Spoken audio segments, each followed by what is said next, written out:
Hello and welcome back to students our channel जिसका नाम है एग्ज़ाम इजी। और आज हम देखेंगे रेस्पिरेशन जो कि चैप्टर नंबर 6 का नेक्स्ट टॉपिक है। तो रेस्पिरेशन में हम देख रहे हैं कि यहाँ पर एक्टिविटीज़ दी हुई है।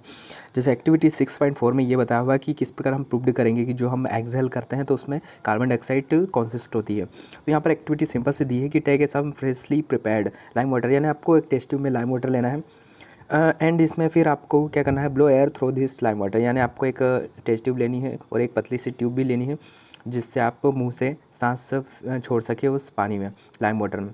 Note the long is takes lime water turn milky, यानी कि आप ये ध्यान रखें कि जो लाइम वाटर है वो ज़्यादा समय तक मिल्की ज़्यादा ना हो, है ना। यूज़ अ सिरिंज और पिचकारी, पिचकारी का भी आप यूज़ कर सकते हैं इसमें एक टेस्ट ट्यूब में। तो आप देखेंगे जब आप मुंह से सांस छोड़ते हैं तो वो जो लाइम वाटर है वो पूरा मिल्की वे हो जाता है, यानी दूधिया हो जाता है।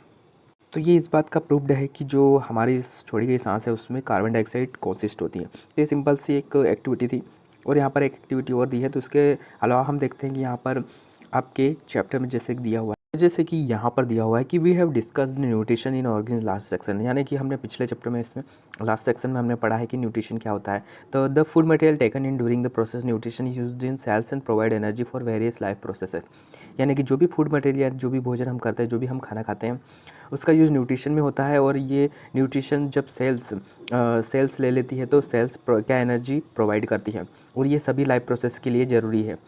और अलग अलग ऑर्गेनिज की बात करें तो अलग अलग ऑर्गेनिज जो अलग अलग जीव होते हैं वो इसका अलग अलग तरीके से यूज़ करते हैं रेस्पिरेशन का। कुछ क्या करते हैं, ऑक्सीजन को ब्रेक डाउन करते हैं ग्लूकोज में, यानी ग्लूकोज का कम्प्लीटली ब्रेक डाउन होता है और कार्बन डाइऑक्साइड और वाटर बनते हैं। और कुछ इसके अलावा दूसरे पाथवेज का यूज़ करते हैं जिसमें कि ऑक्सीजन इन्वॉल्व नहीं होती है ना। In all cases the first step, यानी कि सभी केसेस में जो पहली स्टेप है जिसमें कि ब्रेक डाउन होता है ग्लूकोज का, और ये ग्लूकोज का ब्रेक डाउन किस में होता है, 6 कार्बन मॉलिक्यूल में। 6 कार्बन मॉलिक्यूल से ये 3 कार्बन मॉलिक्यूल में टूट जाते हैं और ये जो 3 कार्बन मॉलिक्यूल है ये कहलाता है पायरुवेट, है ना, पायरुवेट एसिड कहलाता है। This process take place in the cytoplasm, ये प्रोसेस कहाँ पर होती है, सेल्स के साइटोप्लाज्म में होती है। फर्दर द पायरुवेट में भी converted into ethanol and carbon dioxide, और इसके आगे फिर जो पायरुवेट है वो किस में कन्वर्ट हो जाता है, एथेनॉल और कार्बन डाइऑक्साइड में कन्वर्ट हो जाता है। और यही प्रोसेस अगर हम बात करें तो ईस्ट में होती है, फर्मेंटेशन के दौरान होती है ईस्ट में। Since this process take place in the absence of air, और ये ऑक्सीजन की एब्सेंस में होती है। और जो प्रोसेस ऑक्सीजन की एब्सेंस में होती है वो एनारोबिक रेस्पिरेशन कहलाती है। सो स्टूडेंट्स आप टेंशन ना लें, यहाँ पे आपको मैं रेस्पिरेशन का पूरा डेफिनेशन वगैरह, ये रेस्पिरेशन कितने टाइप का होता है और एरोबिक रेस्पिरेशन क्या होता है, एनारोबिक रेस्पिरेशन क्या होता है, ये पूरा मैं आपको यहाँ पर एक अलग से कलरफुल डिज़ाइन में आपको बता दूंगा अच्छे से, जिससे कि आपको ये क्लियर हो जाएगा कि रेस्पिरेशन को किस प्रकार से जो मेन, क्योंकि यहाँ पर उसका फंडामेंटल मेन बेसिक दिया नहीं है तो मैं आपको यहाँ पर डेफिनेशन के थ्रू बताने की कोशिश करूँगा। तो ओके, तो वहीं पर स्टार्ट कर लेते हैं, उसके बाद हम ये पायरुवेट से रिलेटेड आगे बढ़ेंगे। अब देखिए स्टूडेंट्स, यहाँ पर आप देखिए रेस्पिरेशन की डेफिनेशन दी है। तो respiration is the process in which organisms exchange gases between their body cells and the environment. 3 types of respiration include internal, external and cellular respiration, यानी कि आप देख सकते हैं यहाँ पर रेस्पिरेशन के बारे में क्या बताया कि यह एक्सचेंज ऑफ गैसेस होता है, और ये तो होता ही है, लेकिन खासकर अगर कहा जाए तो रेस्पिरेशन ऑफ गैसेस जो होता है, एक्सचेंज ऑफ गैसेस, वो एक्चुअली ब्रीथिंग भी कहलाता है। तो रेस्पिरेशन में वो प्रोसेस भी आ जाती है जिसमें ऑक्सीजन हमारे ब्लड के साथ इंक्लूड होकर एनर्जी प्रोवाइड करती है। ओके, तो यहाँ पर आप देख सकते हैं 3 types of respiration include internal, यानी कि 3 टाइप के रेस्पिरेशन है, एक तो इंटरनल, दूसरा एक्सटर्नल एंड सेल्यूलर रेस्पिरेशन। तो देखो यहाँ पर जिसको देख लेते हैं हम, 3 types of respiration include internal, external and cellular respiration. तो इसमें सबसे फर्स्ट है internal respiration involve gas exchange between the blood and body cells, है ना। जो पहला रेस्पिरेशन है उसमें ऑक्सीजन ब्लड के साथ मिलती है और बॉडी सेल्स में जाती है। एंड दूसरा क्या है, cellular respiration, the process utilise by cells to obtain energy from the oxidation of organic compound by the consumption of oxygen and the release of carbon dioxide, यानी कि यहाँ सिंपल से आप देख सकते हैं कि क्या दिया है प्रोसेस में, कि यहाँ पर सेल्स क्या करती है, ऑक्सीजन लेती है और ऑक्सीजन लेकर प्रोवाइड करती है एनर्जी।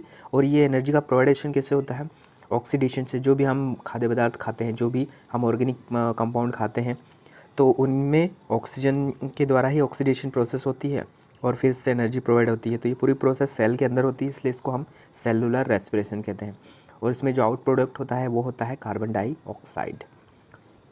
अब यहाँ देख सकते हैं respiration is the process in which the cells of an organism obtain energy by combining oxygen and glucose. यानी कि आप यहाँ देख सकते हैं कि आप बताया कि रेस्पिरेशन एक ऐसी प्रोसेस है जिसमें कि सेल्स क्या करती है, एनर्जी ऑब्टेन करती है ना। कैसे करती है, क्योंकि सेल्स किसके साथ मिल जाती है, सेल्स से ऑक्सीजन कंबाइन होती है और एनर्जी प्रोवाइडेशन चलता रहता है ना। यहाँ पर दिया है कि bye combining oxygen and glucose resulting in the release of carbon dioxide, water and energy. यानी रेस्पिरेशन प्रोसेस में आप ऑक्सीजन लेते हैं, ऑक्सीजन ब्लड के अंदर हीमोग्लोबिन के साथ मिलकर ऑक्सी हीमोग्लोबिन बनाती है और उसके बाद ये फूड प्रोडक्ट का, कॉम्प्लेक्स फूड प्रोडक्ट का ऑक्सीडेशन करती है। ऑक्सीडेशन के थ्रू यहाँ पर जो ग्लूकोज वगैरह है ये टूट जाते हैं और ये carbon dioxide, water and energy formed होता है। एरोबिक रेस्पिरेशन की भी डेफिनेशन आप देख ही लीजिए। यहाँ पर दिया है कि aerobic respiration is the process of providing cellular energy involving oxygen. यानी कि एरोबिक रेस्पिरेशन की खास बात यह है कि ये किसके प्रेजेंस में होता है, ऑक्सीजन की प्रेजेंस में ही होता है ना। ऑक्सीजन के एब्सेंस में अगर बात करें तो वो एनोरोबिक रेस्पिरेशन होगा, जो कि ईस्ट में हमने देखा था। तो cells break down food in the mitochondria and multiple step. यानी कि यहाँ पर जो सेल्स जो होती है वो फूड को ब्रेक डाउन करती है मल्टीपल स्टेप में, और ये प्रोसेस में जितनी एनर्जी बनती है वो कितनी बनती है, 36 एटीपी एनर्जी का फॉर्मेशन होता है। ओके, तो आप इस प्रोसेस के लिए आप स्क्रीनशॉट ले लीजिए, इसको अच्छे से याद कर लीजिए। Aerobic respiration is the process of producing cellular energy involving oxygen. Cells break down food in the mitochondria in multiple step process that produce 36 ATP energy. Okay, तो ये एरोबिक रेस्पिरेशन था जो ऑक्सीजन की प्रेजेंस में होता है। इसके अलावा एक और रेस्पिरेशन जो एनारोबिक रेस्पिरेशन है वो होता है ऑक्सीजन की एब्सेंस में। ओके, अब हमने यहाँ तक देख लिया था कि break down of pyruvate using oxygen take place in mitochondria. यानी कि पायरुवेट का ऑक्सीजन यूजिंग ऑक्सीजन का यूज़ करके माइटोकॉन्ड्रिया के अंदर जो प्रोसेस होती है ये प्रोसेस आप देख सकते हैं। तो यहाँ पर अब हम आगे चलते हैं। तो देखिए यहाँ पर नेक्स्ट दिया है process breakups into 3 carbon pyruvate molecule give 3 molecules of carbon dioxide. यानी कि यहाँ पर पायरुवेट का मॉलिक्यूल जो होता है 3 कार्बन वाला, वो क्या देता है, 3 मॉलिक्यूल देता है कार्बन डाइऑक्साइड के टूटने के बाद। The other product is water, और अगला प्रोडक्ट आपको पता ही है वाटर है। Since this process take place in the presence of oxygen, यानी कि ये ऑक्सीजन की प्रेजेंस में होती है, इज कॉल्ड एरोबिक रेस्पिरेशन। तो आपको मैंने डेफिनेशन बता ही दी है अलग से। The release of energy in this aerobic process a lot greater than the anaerobic.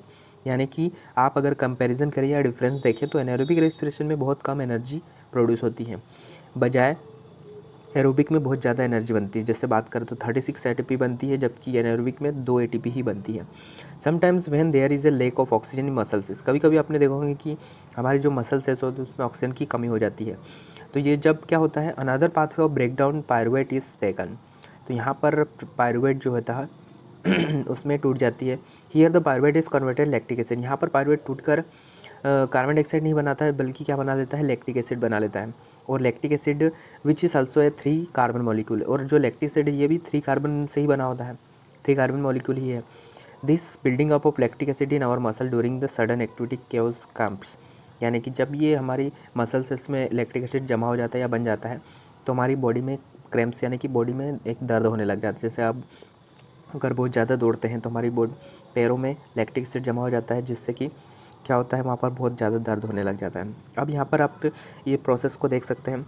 जैसे कि इस प्रोसेस में आप देख सकते हैं बताया हुआ है कि ये जो ग्लूकोज का 6 कार्बन मॉलिक्यूल है, ये साइटोप्लाज्म के अंदर सबसे पहले तो पायरुवेट के 3 कार्बन मॉलिक्यूल में टूट रहा है। 3 कार्बन मॉलिक्यूल में यहाँ पर ये टूट रहा है ना। तो यहाँ पर सबसे पहली प्रोसेस देखिए एब्सेंस ऑफ ऑक्सीजन में जो प्रोसेस हो रही है ईस्ट के अंदर, इसमें इथेनॉल, कार्बन डाइऑक्साइड और एनर्जी बन रहा है ना। फिर दूसरी लैक ऑफ ऑक्सीजन, हमारे जो पैरों या हाथों में अगर हम ज़्यादा काम करते हैं तो यहाँ पर ऑक्सीजन की अनुपस्थिति में जो प्रोसेस होती है यानी एनारोबिक रेस्पिरेशन, तो इसमें लैक्टिक एसिड और एनर्जी बनता है ना। और तीसरी प्रोसेस जो हमारी बॉडी सेल्स में होती है वो है जिसमें क्या होता है, माइटोकॉन्ड्रिया के अंदर ये प्रोसेस होती है और इसमें carbon dioxide, water and energy बनकर तैयार होता है। तो ये तीनों प्रोसेस आप अच्छे से समझ गए हो। ओके, अब यहाँ पर देखिए कि आपको यहाँ पर बताया हुआ है कि ये जो यहाँ पर उसके बारे में बताया हुआ है, the energy release during cellular respiration is immediately use by. यहाँ पर आप सोच रहे होंगे कि एटीपी क्या है, तो यहाँ पर एटीपी एक एनर्जी करेंसी होती है। ATP is broken down giving rise a fixed amount of energy. यानी कि एटीपी जब टूट कर क्या देता है, एनर्जी देता है, जो कि एंडोथर्मिक प्रोसेस है सेल के अंदर, है ना। तो देखो यहाँ पर एटीपी के लिए एक नोट भी दिया हुआ है जो कि इम्पोर्टेंट है। क्या आप जानते हैं ATP is energy currency of most cellular process, यानी कि जो मैक्सिमम सेलुलर प्रोसेस होती है उसमें एटीपी एनर्जी करेंसी का एक रूप है। The energy released during the process of respiration is use to make an ATP molecule from ADP, यानी कि यहाँ पर एडीपी से क्या बनता है, एटीपी बनता है एंड इनऑर्गेनिक फॉस्फेट बनता है ना। जैसे आप देख सकते हैं एडीपी सबसे पहले, वहाँ पर फॉस्फेट और एनर्जी, तो एडीपी से यहाँ पर क्या बन के तैयार हो गया, एटीपी। एडीपी का फुल फॉर्म है एडिनोसिन ट्राइफॉस्फेट और एटीपी का फुल फॉर्म है एडिनोसिन ट्राइफॉस्फेट। ओके, तो endothermic process in the cell then use the ATPs to drive reaction, यानी कि एंडोथर्मिक प्रोसेस में एटीपी का बनना जरूरी है। At when the terminal phosphate linkage is ATP is broken using water, तो इसका पानी का यूज़ करके ये टूट जाता है एटीपी में। The energy is equivalent to, कितने बराबर होती है एनर्जी, 30.5 kg पर मोल एनर्जी रिलीज होती है इस प्रोसेस में। Think of how a battery can provide energy of many different kind of usage, यानी अलग अलग चीज़ों के लिए हम बैटरी को किस प्रकार से चार्ज करते हैं। It can be use to obtain mechanical energy, जिससे हमें क्या मैकेनिकल एनर्जी प्राप्त होती है। जैसे कि हम बैटरी को चार्ज करके उसका यूज़ लाइट एनर्जी में कर सकते हैं, उसका यूज़ हम इलेक्ट्रिकल एनर्जी में कर सकते हैं और अलग अलग चीज़ों में हम कर सकते हैं।